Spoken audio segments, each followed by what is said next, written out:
Spain has endured the deadliest day in 13 years. In one of Barcelona's most popular tourist streets, 13 people were died. They were mown down, basically, as a van was driven deliberately into pedestrians in Las Ramblas. To the south, in a resort as well called Cambrils, 3 pedestrians and 3 police officers were injured too, as security forces thwarted a similar attack.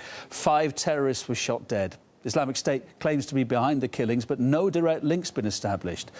Horrifying video of the aftermath has been published online. A word of warning, the images we're about to show you are very disturbing.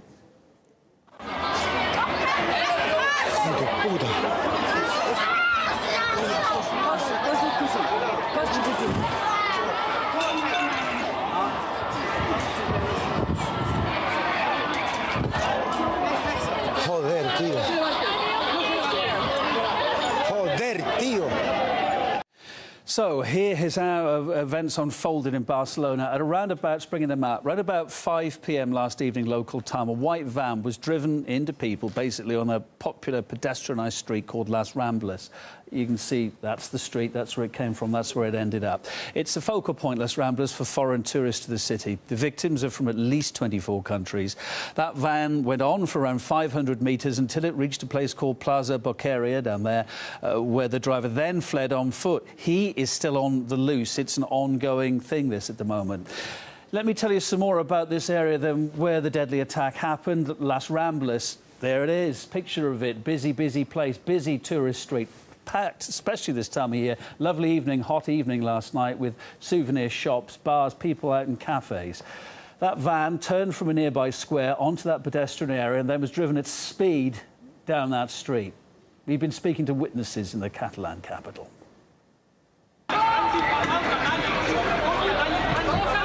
I saw many people running. I saw the covered bodies of kids lying in the street. This is a tragedy.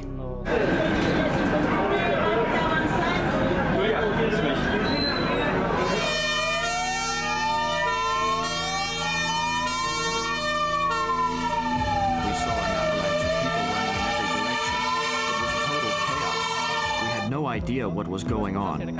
I didn't see the van. I just heard a boom, boom, boom sound and people screaming.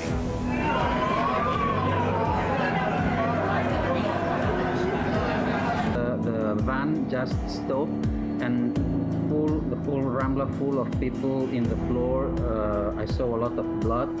It was terrible. A lot of people dead on the street. Like, it's crazy. Just pray for us. Well, shortly after the attack on Las Ramblas, a car then struck 2 police officers in another part of Barcelona during a traffic check. That car was later intercepted on the outskirts of the city with a dead body found inside. A link to the earlier attack has not yet been ruled out. Since last summer, Europe has suffered 8 attacks involving vehicles, as Daniel Hawkins reports. This tactic, using a commercial large vehicle to plough through crowds, would have been used to devastating effect. Witnesses describe the vehicle travelling at speeds of 60, 80 kilometres an hour for around 500 metres before coming to a stop, terrifyingly weaving left and right to kill and injure as many people as possible. And this is a tactic which has not only affected multiple countries across the continent. This was not a lone wolf attack, because there were, of course, multiple attackers here, some of which have been shot dead by police, others have been arrested. But they used devastatingly simple and cruel methods, minimal planning, minimal equipment, simply a van to drive into those people. And this tactic, of course, has been used in France, in Germany, in London twice, a story that we've tragically seen far too often.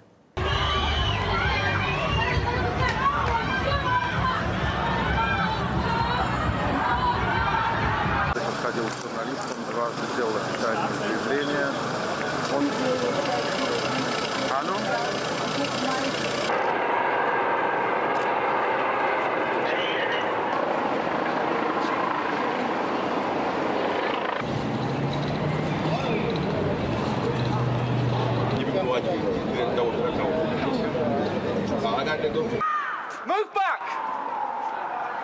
Keep on moving!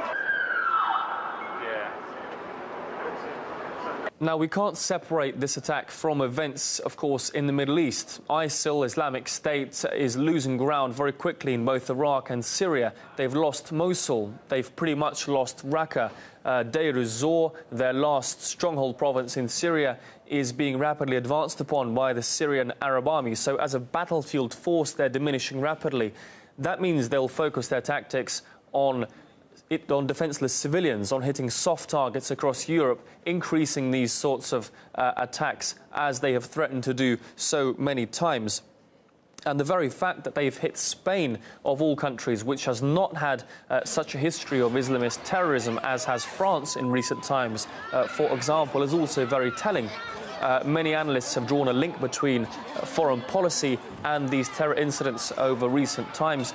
Spain, of course, after 2004, the Madrid metro bombings, withdrew its troops from Iraq, and since then has had no successful attacks, at least, whereas France has seen very much the opposite. But this very much goes to show that Islamic State has fulfilled its promise of striking at the very heart of every European city, regardless of their involvement or not in any Middle East interventions or conflicts.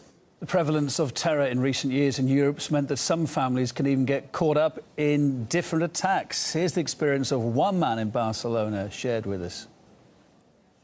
Horrible, because I was just bringing my niece here and didn't know what was going to happen. My daughter was in the Bataclan when that blew up. She still can't. She still has nightmares. And can't reconcile herself with staying in her own country. Some of the experts we've been talking to describe the spate of vehicle attacks as a new reality now for Europe, with people increasingly having to live with the threat of terrorism. I think people have to open their eyes. Each week, practically, 2 weeks ago it was Germany, last week France, this week Spain. I think no European country, and we're talking about Europe, but there are similar attacks elsewhere in the Maghreb, in the Middle East. No country can say it's safe from such an attack today. So this is widespread, and unfortunately, each month we're discovering that this can happen in a new country, in a new place, in a new town. So this is the London mayor, Sadiq Khan, said we had to get used to this. The French President Emmanuel Macron said the same thing, and unfortunately they seem to be right. How do you fight? How do you stop someone ramming his van, a truck, a vehicle in the crowd? This is extremely difficult, but they do have to be prepared. The UK has issued a statement saying they stand side by side with Spain against terror. This is not the first time the UK and Spain have stood side by side. They stood side by side in 2003 alongside the US with the invasion of Iraq, and it was that invasion that unleashed this process of handing over ever larger swathes of territory to Al-Qaeda and ISIS, a process that's continued right up to today in Libya, Syria, and now Yemen. 2 men have been arrested in connection with the Barcelona attack, although the driver, as I said earlier, is still at large. Earlier, police released a photo of one of the arrested men, the guy's name, Driss Ukabir. Now, it seems his documents were used to rent the vehicle used in the attack, but it's thought that he is not the driver. He's described as a 28-year-old and was born in Morocco. He was reportedly known to police, though, and had spent a month in prison several years ago. Seems he turned himself into police after the atrocity in Barcelona, saying that his ID papers had been stolen. Police are also linking the attacks to a blast on Wednesday night in a house in a small town not far from Barcelona. It was initially thought to have been a gas leak, but now police say it was a homemade explosive device that destroyed that building. We have arrested 2 people related to the attack or its preparation. They are also related to an incident that happened in the region of Alcanar, where there was an explosion in a flat, resulting in 1 person dead and a few others injured. Former British intelligence officer Ali Mashon spoke to us about all this. She says authorities had, she thinks, all the necessary information, but that attackers again slipped through the net. They had the capability and the will to hoover up all our intelligence, our information over the internet, our communications, everything. They take all the information. And we see time and time again, pretty much every lone wolf attack in North America, across Europe, and in Australia as well. These people have always already been on the police radar. But, you know, what happens is there's so much information, electronic information being stored and saved and taken off the internet, that actually they cannot winnow out the people they need to follow.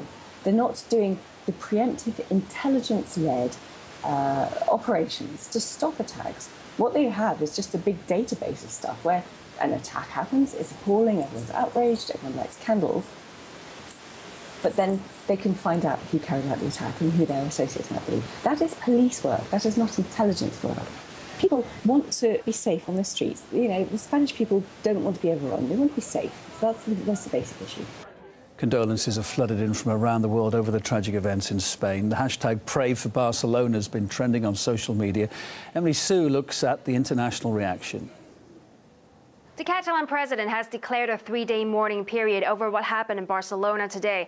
As far as world reaction, well, we'll start with right here where I am in Germany. Now, Germany, of course, has seen a number of terrorist attacks and vehicle attacks over recent years, and the office of the Chancellor, Angela Merkel, has tweeted about this today. The spokesman of Angela Merkel has said that we are thinking with profound sadness of the victims of the revolting attack in Barcelona, with solidarity and friendship alongside the Spanish people. Other countries that have come out to condemn this attack includes the UK, which have saw a number of vehicle attacks by Islamist terrorists this year alone. The UK Prime Minister Theresa May in the beginning tweeted, "The UK stands with Spain against terror," but later on she issued a longer and more detailed statement where she said she is sickened by the senseless loss of life in Barcelona today, adding that the UK is in close contact with the authorities in Spain who have our full support. Tonight, Britain stands with Spain against the evil of terrorism.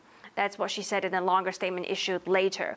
Her Foreign Secretary, Boris Johnson, also tweeted that he is concerned and saddened by Barcelona attack. Our thoughts are with those affected, doing all we can to identify whether Brits need help.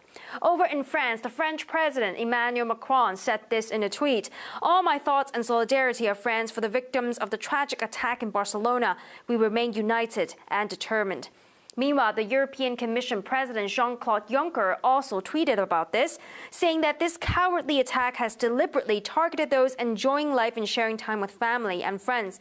We will never be cowed by such barbarism. At the same time, the Europol, which is the EU law enforcement agency, tweeted, condemning the terrible attack in Barcelona. "Our thoughts are with those affected. We stand united in the fight against terrorism." But of course, the condemnation and also expression of solidarity and the expression of condolences doesn't come just within the EU and outside the EU as well. World leaders have been reacting to this, including the Russian President Vladimir Putin. He described the Barcelona attack as a cruel and cynical crime committed against civilians. He added that this terrorist attack shows that there must be a united international effort to fight terrorism. The Prime Minister, Dmitry Medvedev, echoed Putin's sentiment, saying that terrorism will only be defeated if there is a joint effort from the entire international community. Over in the U.S., the President Donald Trump, he was one of the first world leaders to come out and condemn this. He tweeted saying, "U.S. will do whatever necessary to help. Be tough and strong. We love you." And last but not least, the Secretary of State of the U.S., Rex Tillerson, he also commented on this Barcelona attack, expressing his condolences for those who were affected, adding that issuing a warning to, quote, "terrorists all around the world should know we are resolved to find you and bring you to justice."